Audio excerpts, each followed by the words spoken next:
Bienvenidos. So let me tell you a little bit about Dzoyaxche. Obviously, it's not a Spanish word; it's a Mayan word. Now, it's a pueblo located in the municipality of Mérida in the state of Yucatan. There's about 550 people in the pueblo, and when I look at the census, they had about 100 people every 10 years. And the population's evenly split between male and female, and the average family size is about 2 children. Now, Dzoyaxche is about 32 kilometers or a 40-minute drive from Central Mérida, and most of that 40 minutes is spent driving through Centro traffic. But once you get to Periferico, it seems as though it's smooth sailing. So, for geological reference, if you know where the state fairgrounds is located at the end of Calle 50, that is about a little more than the halfway point to Dzoyaxche. I think the largest pueblo, if you're looking on a map, to Dzoyaxche would be Molas. But if you're familiar with the area, you know there's a lot of little pueblos and haciendas and other interesting sites along the way, and I really love stopping on the side of the road to grab something to eat because the asado is awesome, the pork chuck is autumn, if I pronounce that correctly. So one of the key points about Dzoyaxche is that it's located in the Custal Ecological Reserve, which consists of about 11 hectares, which kind of surprises me. I thought it was much larger than that, but I mean 11 hectares is large. But that reserve contains about 7 historic haciendas, of which Dzoyaxche has one of them.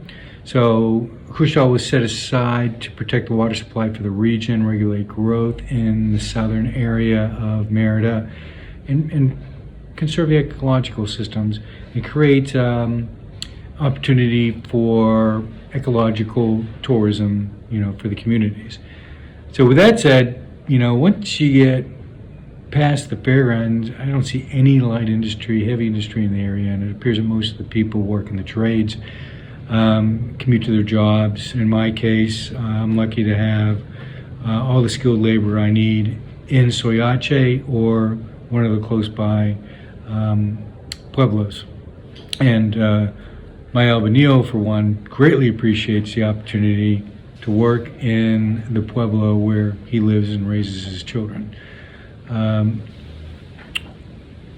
So I guess in that regard, you'd probably call it, if you're from the United States, you might be familiar with the term of bedroom community.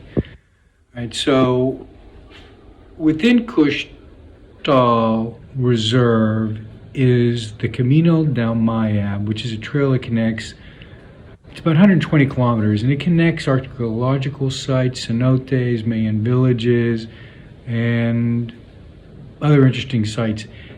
But the trailhead starts right there in Dzoyaxche, and I'm pretty sure they're building a visitor center there. There's a new construction right at the trailhead. So hikers and bikers have the option to book a guided tour or do an autonomous tour. There's a website, I'll put it up for you. But in either case, if you're going to use the trail, you're encouraged to buy a passport, and it's 500 pesos last time I looked. Now, in terms of haciendas, Dzoyaxche is home to Hacienda San Nicolas, which is owned and operated by the city of Mérida. It's a large property, but it's in need of some attention.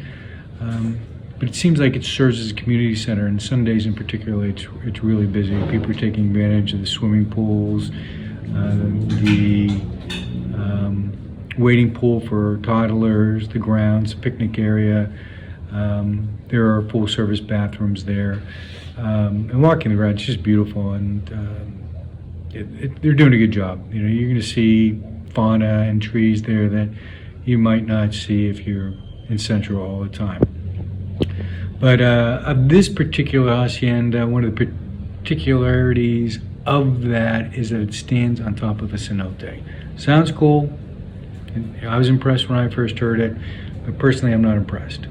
I did get to see it. You have to go down these concrete steps into a small entrance to a cave, and swimming's not allowed. And when I visited that, my boss was with me, and he identified some blind fish there.